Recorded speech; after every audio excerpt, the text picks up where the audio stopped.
प्रश्न, पट्टेदार एवं पट्टाकर्ता के अधिकार एवं दायित्वों का वर्णन कीजिए। परिभाषाएं।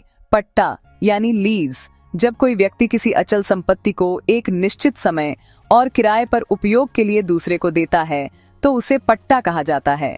भारतीय संपत्ति अंतरण अधिनियम 1882 की धारा 105 में पट्टा की परिभाषा दी गई है। पट्टाकर्ता या लेसर वह व्यक्ति जो संपत्ति का स्वामी होता है और उसे किसी और को किराए पर देता है। पट्टेदार या लेसी वह व्यक्ति जो किराए पर संपत्ति लेकर उसका उपयोग करता है। पट्टाकर्ता यानी लेसर के अधिकार और दायित्व। अधिकार। सबसे पहले, किराया पाने का अधिकार। पट्टाकर्ता को तय समय पर किराया लेने का वैध अधिकार होता है। धारा 108 उपखंड एल इस अधिकार को स्पष्ट करती है। दूसरा, संपत्ति की स्थिति ज्यों की त्यों पाने का अधिकार। पट्टेदार को संपत्ति को नुकसान पहुंचाए बिना लौटाना होता है। और तीसरा, पट्टा समाप्ति के बाद कब्जा पुनः लेने का अधिकार। समय समाप्त होने या उल्लंघन पर पट्टाकर्ता को कब्जा वापसी का अधिकार होता है। अब बात करते हैं दायित्वों की। पहला, संपत्ति देने की जिम्मेदारी। पट्टाकर्ता को संपत्ति पट्टेदार को शांतिपूर्वक उपयोग हेतु देनी होती है, धारा 108 उपखंड ए के अनुसार। दूसरा, स्वामित्व की गारंटी। संपत्ति पर उसका वैध अधिकार होना चाहिए। तीसरा, उचित स्थिति में संपत्ति देना। संपत्ति का उपयोग योग्य स्थिति में देना पट्टाकर्ता की जिम्मेदारी होती है। और चौथा, पट्टे की अवधि तक हस्तक्षेप न करना। जब तक पट्टा चालू है, पट्टाकर्ता को पट्टेदार को शांति से उपयोग करने देना चाहिए। पट्टेदार के अधिकार और दायित्वों की बात करें तो सबसे पहले आते हैं उनके अधिकार। पहला अधिकार है शांतिपूर्ण कब्जे का। पट्टेदार को संपत्ति का शांति से उपयोग करने का पूरा हक है, जब तक वह किसी भी शर्त का उल्लंघन नहीं करता। ये अधिकार धारा 108 उपबंध बी के तहत दिया गया है। दूसरा, पट्टेदार को मरम्मत की भरपाई का भी अधिकार है। अगर संपत्ति में कोई जरूरी मरम्मत है और पट्टाकर्ता उसे नहीं करवाता तो पट्टेदार खुद मरम्मत करवा सकता है और उसकी लागत को किराए में समायोजित कर सकता है। तीसरा अधिकार है पट्टा समाप्ति पर संविधानुसार क्षतिपूर्ति का दावा। अगर पट्टेदार ने कोई निर्माण कार्य किया है जिसकी उसे अनुमति थी तो पट्टा खत्म होने पर उसे मुआवजा पाने का अधिकार हो सकता है। अब बात करते हैं पट्टेदार के दायित्वों की। सबसे पहला दायित्व है कि पट्टेदार को तय समय पर किराया देना अनिवार्य है। यह धारा 108 उपबंध जे के अनुसार है। दूसरा, संपत्ति का उचित उपयोग करना जरूरी है। मतलब संपत्ति का उपयोग केवल वैध और अनुबंधित उद्देश्य के लिए ही होना चाहिए। तीसरा, पट्टेदार को संपत्ति को जानबूझकर या लापरवाही से नुकसान नहीं पहुंचाना चाहिए। चौथा, दायित्व है कि जब पट्टा समाप्त हो जाए तो पट्टेदार को संपत्ति को उसी स्थिति में वापस लौटाना होता है जैसी उसे मिली थी। और आखिर में, पट्टा समाप्ति के बाद अगर पट्टेदार कब्जा नहीं छोड़ता तो उसे अनधिकार प्रवेश करता यानी ट्रेसपासर माना जा सकता है। अब जानते हैं कुछ प्रमुख केस लॉ के बारे में। पहला केस है कुदरत उल्लाह बनाम म्युनिसिपल बोर्ड बरेली, जो साल 1974 का है। इसमें सुप्रीम कोर्ट ने कहा था कि पट्टेदार को संपत्ति का उचित उपयोग करने का अधिकार है, लेकिन वह उसे नष्ट नहीं कर सकता। दूसरा केस है कृष्णा राम महाले बनाम शोभा वेंकट राव 1989 का। इस मामले में अदालत ने पट्टेदार के वैध कब्जे के महत्व को स्वीकार किया और कहा कि शांति से उपयोग करने का अधिकार मौलिक है। प्रासंगिक धाराओं की बात करें तो धारा 105 से 117 भारतीय संपत्ति अंतरण अधिनियम 1882 के तहत आती हैं। धारा 108 पट्टेदार और पट्टाकर्ता के अधिकार और दायित्वों को स्पष्ट करती है। वहीं धारा 111 पट्टे की समाप्ति की स्थितियां बताती है। विद्वानों के विचार देखें तो सरफराज अहमद के अनुसार लीज भारतीय संपत्ति कानून का ऐसा संविधात्मक संबंध है जो स्वामी और उपयोगकर्ता के बीच संतुलन बनाए रखता है। Mulla on transfer of property act के अनुसार पट्टा केवल उपयोग का अधिकार देता है, स्वामित्व नहीं। निष्कर्ष के तौर पर पट्टा संबंधी व्यवस्था एक संविधात्मक और वैधानिक ढांचा है जिसमें पट्टाकर्ता और पट्टेदार दोनों के अधिकार और दायित्व स्पष्ट रूप से परिभाषित किए गए हैं। न्यायालय ने समय समय पर यह भी स्पष्ट किया है कि दोनों पक्षों को एक दूसरे के अधिकारों का सम्मान करते हुए अनुबंध के अनुसार आचरण करना चाहिए। अगर कोई पक्ष अपने कर्तव्यों का उल्लंघन करता है तो दूसरे को कानूनी उपचार प्राप्त हो सकता है। चलिए शुरू करते हैं पट्टा यानी लीज पर 50 महत्वपूर्ण प्रश्नों के साथ और उनके उत्तर भी जानेंगे। पहला सवाल, पट्टा की परिभाषा भारतीय संपत्ति अंतरण अधिनियम की किस धारा में दी गई है? ए धारा 106, बी धारा 105, सी धारा 111, डी धारा 107। इसका सही उत्तर है बी धारा 105। अब दूसरा सवाल, पट्टाकर्ता वह होता है जो ए किराया देता है, बी संपत्ति किराए पर लेता है, सी संपत्ति किराए पर देता है, डी उपयोग करता है। उत्तर है सी संपत्ति किराए पर देता है। तीसरा सवाल, पट्टेदार वह होता है जो ए संपत्ति का स्वामी होता है, बी संपत्ति किराए पर देता है, सी संपत्ति का उपयोग करता है, डी किराया नहीं देता। सही जवाब है सी संपत्ति का उपयोग करता है। अब चौथा सवाल, पट्टा एक प्रकार का ए लाइसेंस है, बी संविदा है, सी फौजदारी अपराध है, डी राजस्व अधिनियम है। इसका सही उत्तर है बी संविदा है। और पांचवा सवाल, पट्टे के लिए लिखित दस्तावेज कब अनिवार्य है? ए 1 महीने के पट्टे के लिए, बी 6 महीने के लिए, सी 11 महीने के लिए, डी 1 वर्ष से अधिक के पट्टे के लिए। सही उत्तर है डी 1 वर्ष से अधिक के पट्टे के लिए। अब आगे बढ़ते हैं अगले 5 सवालों की तरफ। छठा सवाल है, धारा 106 किससे संबंधित है? ए पट्टे की समाप्ति, बी किराया, सी मौखिक पट्टा, डी अवधि निर्धारण। इसका उत्तर है डी अवधि निर्धारण। सातवां सवाल, धारा 111 संबंधित है। ए पट्टा पंजीकरण से, बी पट्टे की समाप्ति से, सी किराया दर से, डी संपत्ति के स्वामित्व से। उत्तर है बी पट्टे की समाप्ति से। आठवां सवाल, जब पट्टे की कोई निश्चित अवधि नहीं होती तब यह माना जाता है कि ए अनिश्चित पट्टा है, बी हफ्ते दर हफ्ते है, सी माह दर माह है, डी वैध नहीं है। इसका सही उत्तर है सी माह दर माह है। नौवां सवाल, किस धारा के अंतर्गत पट्टेदार का अधिकार स्पष्ट किया गया है? ए धारा 105, बी धारा 107, सी धारा 108, डी धारा 111। उत्तर है सी धारा 108। 10वां सवाल, पट्टा समाप्ति के समय कौन दायित्व होता है? ए संपत्ति बेचना, बी संपत्ति लौटाना, सी किराया बढ़ाना, डी कोई नहीं। सही जवाब है बी संपत्ति लौटाना। अब आपके सामने अगले 40 प्रश्न दिए जा रहे हैं, तो चलिए 11वें से 20वें प्रश्न तक के उत्तर जानते हैं। 11वां सवाल, धारा 107 किससे संबंधित है? उत्तर पट्टे का निर्माण और पंजीकरण। 12वां सवाल, 1 वर्ष से अधिक का पट्टा किस रूप में होना चाहिए? उत्तर लिखित और पंजीकृत। 13वां सवाल, जब पट्टा समाप्त होता है तब पट्टेदार का कब्जा कहलाता है। उत्तर अनधिकार प्रवेश यानी ट्रेसपास। 14वां सवाल, पट्टे की समाप्ति का एक कारण नहीं है। उत्तर किराया भुगतान। 15वां सवाल, मुआवजा किस धारा के तहत दावा किया जा सकता है? उत्तर धारा 108। 16वां सवाल, लीज डीड रजिस्टर्ड कब होनी चाहिए? उत्तर जब अवधि 1 वर्ष से अधिक हो। 17वां सवाल, बिना रजिस्ट्री के लीज कितने समय के लिए वैध मानी जाती है? उत्तर 1 वर्ष तक। 18वां सवाल, पट्टाकर्ता संपत्ति में हस्तक्षेप कर सकता है। उत्तर पट्टा समाप्ति के बाद। 19वां सवाल, यदि पट्टा मौखिक हो तो अवधि मानी जाती है। उत्तर माह दर माह। 20वां सवाल, पट्टेदार संपत्ति का। उत्तर स्वामी नहीं होता। तो चलिए अब अगले 10 सवालों पर नजर डालते हैं। 21वां सवाल, किसी भी लीज का मुख्य उद्देश्य क्या होता है? इसका उत्तर है संपत्ति का उपयोग। 22वां सवाल, लीज डीड 1। उत्तर है लिखित संविदा होती है। 23वां सवाल, कौन सी धारा मरम्मत से संबंधित है? उत्तर है धारा 108। 24वां सवाल, धारा 105 में प्राइस का अर्थ है उत्तर है रेंट।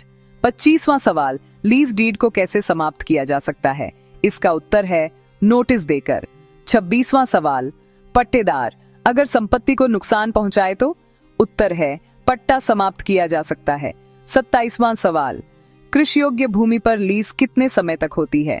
इसका उत्तर है वर्ष दर वर्ष। 28वां सवाल, भवन या मकान की लीज? उत्तर है माह दर माह होती है। 29वां सवाल, लीज में संपत्ति का स्वामित्व? उत्तर है नहीं स्थानांतरित होता। 30वां सवाल, कौन सी धारा लीज के अधिकारों को स्पष्ट करती है? इसका उत्तर है धारा 108। अब बढ़ते हैं अगले 10 सवालों की ओर। 31वां सवाल, लीज डीड में रेंट देना किसका दायित्व है? उत्तर है पट्टेदार का। 32वां सवाल, पट्टाकर्ता लीज समाप्त कर सकता है? उत्तर है शर्त उल्लंघन पर। 33वां सवाल, लीज डीड का पंजीकरण अनिवार्य है यदि? उत्तर है 1 वर्ष से अधिक के लिए हो।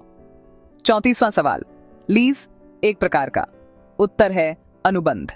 35वां सवाल, परमानेंट लीज किसके लिए होती है? उत्तर है जमीन या भवन के लिए।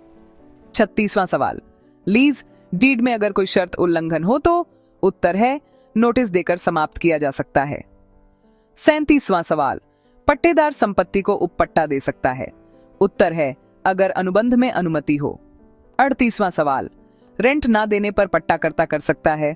उत्तर है पट्टा समाप्त। 39वां सवाल, लीज डीड यदि पंजीकृत न हो? उत्तर है अमान्य मानी जा सकती है। 40वां सवाल, मंथ टू मंथ लीज समाप्त करने के लिए कितना नोटिस चाहिए? उत्तर है 15 दिन का नोटिस। चलिए अब अंतिम 10 सवालों पर ध्यान देते हैं। 41वां सवाल, लीज डीड की वैधता किस पर निर्भर करती है? उत्तर है संविदा की शर्तों पर। 42वां सवाल, लीज के लिए पार्टीज की क्षमता आवश्यक है? उत्तर है हाँ। 43वां सवाल, बिना पोजेशन दिए लीज मान्य है? उत्तर है नहीं। 44वां सवाल, लीज प्रॉपर्टी को गिरवी रखा जा सकता है? उत्तर है नहीं। 45वां सवाल, डेथ से लीज समाप्त होती है? उत्तर है नहीं। 46वां सवाल, लीज के अंतर्गत संपत्ति के स्वामी कौन होता है?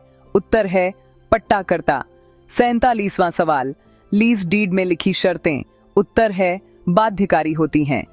48वां सवाल, लीज डीड को कोर्ट में? उत्तर है प्रमाण के रूप में प्रस्तुत किया जा सकता है। 49वां सवाल, लीज का रिन्यूअल? उत्तर है नए अनुबंध द्वारा होता है। 50वां सवाल, ट्रांसफर ऑफ लीज किसके अधीन होता है? उत्तर है धारा 108 जे। यहां पट्टा विषय पर आधारित एक problem based question with case law sections और एग्जाम रेडी आंसर प्रस्तुत किया गया है। यह उत्तर पीसीएसजे, एलएलबी, सीएलएट जैसी परीक्षाओं के अनुसार तैयार किया गया है। संशोधित संस्करण, केस लॉ, धाराएं और उदाहरण सहित। मूल तथ्य कुछ इस प्रकार हैं। लीज की अवधि थी 5 वर्ष, किराया था 10,000 रुपये प्रति माह और शर्त थी कि उपपट्टा निषिद्ध है। उल्लंघन यह हुआ कि किराया नहीं दिया गया, उपपट्टा दे दिया गया और अनुबंध की अवहेलना की गई। विधिक प्रावधानों की बात करें तो पहला, धारा 105 जो पट्टा की परिभाषा बताती है। दूसरा, धारा 108 जे जिसमें पट्टेदार का दायित्व है कि वह बिना अनुमति के पट्टा ट्रांसफर न करे। तीसरा, धारा 111 जी जिसके तहत शर्तों के उल्लंघन पर पट्टे की समाप्ति हो सकती है। और चौथा, धारा 106 जो नोटिस द्वारा पट्टे की समाप्ति से संबंधित है। प्रासंगिक न्यायिक निर्णय यानी रिलीवेंट केस लॉ पर बात करें तो त्रिलोक सिंह बनाम श्रीमती सवित्री देवी AIR 1992 इलाहाबाद उच्च न्यायालय ने यह माना कि अगर पट्टेदार अनुबंध का उल्लंघन करता है, जैसे कि किराया न देना या उपपट्टा देना, तो पट्टाकर्ता पट्टा समाप्त कर सकता है। कुदरत उल्लाह बनाम municipal board Bareilly AIR 1974 supreme court ने कहा कि पट्टेदार को शांति से उपयोग का अधिकार तब तक है जब तक वह शर्तों का पालन करता है। अब न्यायिक विश्लेषण के तहत सबसे पहले किराया न देना। यहाँ पट्टेदार बी ने अनुबंध का उल्लंघन किया है, क्योंकि धारा 108 जे के अनुसार किराया देना उसकी जिम्मेदारी थी। ये एक सामग्री उल्लंघन यानी मटीरियल ब्रीच है।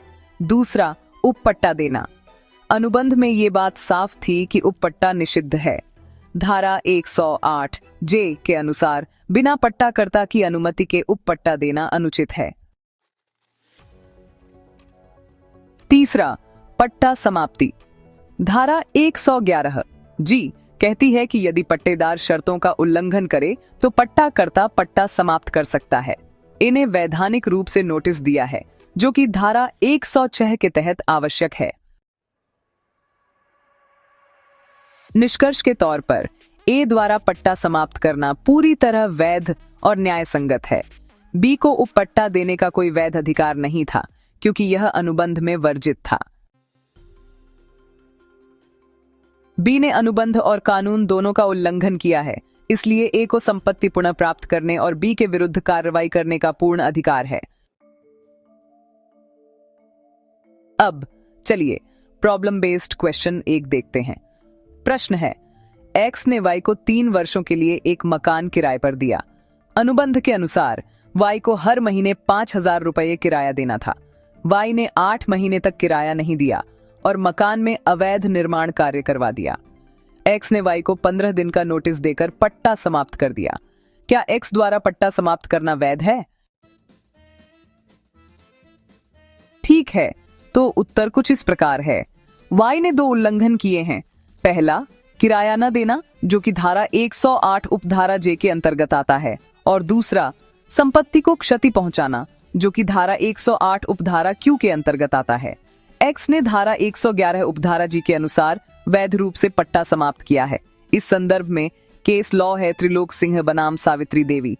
तो निष्कर्षतः एक्स का निर्णय वैध है। चलिए अब हम समस्या आधारित प्रश्न 2 पर आते हैं। प्रश्न यह है कि ए ने बी को एक दुकान 2 साल के लिए किराए पर दी। बी ने ए की अनुमति के बिना उस दुकान को सी को सबलेट कर दिया, जबकि अनुबंध में उपपट्टा निषिद्ध था। इसके चलते ए ने पट्टा समाप्त कर दिया। तो क्या ए का निर्णय कानूनी है? अब इस प्रश्न का उत्तर यह है। धारा 108 उपधारा जे के अनुसार उपपट्टा देने से पहले पट्टाकर्ता की अनुमति आवश्यक होती है, और धारा 111 उपधारा जी के अनुसार शर्तों के उल्लंघन पर पट्टा समाप्त किया जा सकता है। इस संदर्भ में केस लॉ है एसोसिएटेड होटल्स बनाम आर एन कपूर 1959 का। तो निष्कर्षतः ए द्वारा पट्टा समाप्त करना वैध है। तो चलिए अगला प्रश्न है। एम ने एन को जमीन 10 वर्षों के लिए पट्टे पर दी। 7वें वर्ष में एन ने जमीन पर पक्की दुकान बनवा दी और यह कह दिया कि अब वह स्वामित्व का दावा करता है। एम ने इसे टाइटल डिनायल मानकर पट्टा समाप्त कर दिया। अब सवाल यह है, क्या एम का निर्णय सही है? इसका उत्तर है धारा 111 उपधारा एफ के अनुसार अगर पट्टेदार स्वामित्व से इनकार करता है तो पट्टा समाप्त किया जा सकता है। केस लॉ कृष्णा राम महाले बनाम शोभा वेंकटराव। तो एन ने टाइटल का इनकार कर अनुबंध का उल्लंघन किया है। ऐसे में पट्टा समाप्त करना पूरी तरह वैध है। अब अगला प्रश्न। पी ने क्यू को एक मकान 11 महीने के लिए मौखिक रूप से किराए पर दिया। क्यू ने इस पर कब्जा कर लिया और जब पी ने हटाने को कहा तो क्यू ने कहा कि वह वैध पट्टेदार है। तो क्या यह पट्टा वैध है और क्या क्यू के पास कानूनी अधिकार है? उत्तर धारा 107 के अनुसार 1 वर्ष से अधिक का पट्टा लिखित और पंजीकृत होना चाहिए। चूंकि यह मौखिक है और 11 महीने का है तो यह एक वैध महीने दर महीने पट्टा माना जाएगा। क्यू अवैध कब्जाधारी नहीं है बल्कि महीने दर महीने पट्टेदार हैं। केस लॉ डेल्टा इंटरनेशनल बनाम श्याम सुंदर 1999। उत्तर क्यू का कब्जा वैध है, लेकिन पी उचित नोटिस देकर उसे हटा सकता है। Problem based question 5। प्रश्न, आर ने एस को खेती की भूमि वर्ष दर वर्ष पट्टे पर दी। किसी लिखित समझौते के अभाव में आर ने फसल कटाई के बाद पट्टा समाप्त करने का नोटिस दिया। एस ने मना कर दिया और दावा किया कि उसे 1 वर्ष और रुकने का अधिकार है। क्या एस का दावा सही है? उत्तर, धारा 106 के अनुसार कृषि योग्य भूमि का पट्टा वर्ष दर वर्ष माना जाएगा जब तक अन्यथा न लिखा हो। उसे समाप्त करने के लिए 6 महीने पूर्व नोटिस देना अनिवार्य है। केस लॉ एम सी चौकलिंगम बनाम मंगीलाल 1974। उत्तर, आर का नोटिस वैध नहीं है यदि 6 महीने पूर्व नहीं दिया गया। एस का दावा सही है। तो सवाल है, जी ने वाई को अपनी जमीन पर गोदाम बनाने की अनुमति के साथ 20 वर्षों का पट्टा दिया। 10 वर्षों बाद जी की मृत्यु हो गई और उसके वारिसों ने वाई से कब्जा वापस मांग लिया। क्या वाई को जमीन पर बने गोदाम के साथ पट्टा जारी रखने का अधिकार है? इसका उत्तर यह है कि धारा 109 कहती है कि पट्टाकर्ता का अधिकार उसके उत्तराधिकारियों को हस्तांतरित होता है, यानी वाई को वैधानिक रूप से 20 वर्षों तक पट्टा जारी रखने का अधिकार है। केस लॉ के वर्मा बनाम यूनियन ऑफ इंडिया। तो वाई का पट्टा अधिकार बरकरार है और उत्तराधिकारी उसे नहीं हटा सकते। अगला सवाल है, ए ने बी को दुकान पट्टे पर दी। शर्त यह थी कि हर 3 महीने में किराया देना होगा, लेकिन बी ने 12 महीने तक कोई किराया नहीं दिया और दुकान में ताला डालकर विदेश चला गया। ए ने बिना नोटिस दिए दुकान का ताला तोड़कर कब्जा ले लिया। क्या ए का कार्य विधि संगत है? उत्तर, धारा 106 और 111 उपखंड जी के तहत पट्टा समाप्त करने के लिए पूर्व नोटिस देना आवश्यक है। बिना नोटिस के कब्जा लेना ये इलीगल डिस्पोजेशन कहलाता है। केस लॉ कृष्णाराम महालय बनाम शोभा वेंकटराव। उत्तर, ए का कार्य अवैध है। उसे कोर्ट से बेदखली करानी चाहिए थी। Problem based question 8। प्रश्न, पी ने क्यू को 5 साल के लिए मकान पट्टे पर दिया, लेकिन 2 साल बाद मकान गिरने लगा और क्यू को जान माल का खतरा हुआ। क्यू ने पट्टा समाप्त कर दिया और बाहर चला गया। क्या क्यू का ऐसा करना वैध है? उत्तर, धारा 108 उपखंड एफ के अनुसार यदि संपत्ति खतरनाक हो जाए तो पट्टेदार को पट्टा समाप्त करने का अधिकार होता है। केस लॉ सूरज नारायण बनाम सुखू अहीर 1933। उत्तर, क्यू का पट्टा समाप्त करना वैध है। मकान असुरक्षित हो गया था। प्रश्न है, एम ने एन को पट्टे पर संपत्ति दी और अनुबंध में यह कहा कि पट्टा समाप्ति पर एन किसी भी प्रकार की क्षतिपूर्ति नहीं मांग सकता, लेकिन एन ने मरम्मत और निर्माण कार्य पर 1 लाख रुपए खर्च कर दिए। अब पट्टा समाप्त होने पर एन ने मुआवजे की मांग की है, तो क्या एन का मुआवजा मांगना वैध है? उत्तर, धारा 108 उपखंड एच के अनुसार यदि निर्माण कार्य पट्टाकर्ता की अनुमति से हुआ हो तो मुआवजा मिल सकता है, परंतु अगर अनुबंध में इसे निषिद्ध किया गया है तो एन मुआवजे का हकदार नहीं है। केस लॉ हिंदुस्तान पेट्रोलियम बनाम डॉली दास 1999। उत्तर, यदि अनुमति नहीं थी और अनुबंध में मना था तो एन का दावा अस्वीकार्य है। Problem based question 10। प्रश्न, एक्स ने वाई को दुकान किराए पर दी और कहा गया कि वाई हर महीने पहली तारीख को किराया देगा। वाई लगातार 4 महीने किराया नहीं दे सका। एक्स ने बिना नोटिस के दुकान पर ताला लगा दिया। क्या एक्स का कार्य वैध है? क्या वाई का किराया न देना अनुबंध उल्लंघन है? उत्तर, धारा 108 उपखंड जे किराया न देना उल्लंघन है। धारा 111 उपखंड जी पट्टा समाप्त करने के लिए नोटिस आवश्यक है। केस लॉ एमसी चौकलिंगम बनाम मंगीलाल 1974। उत्तर, वही का किराया न देना अनुबंध उल्लंघन है, परंतु एक्स द्वारा बिना नोटिस कब्जा लेना अवैध है।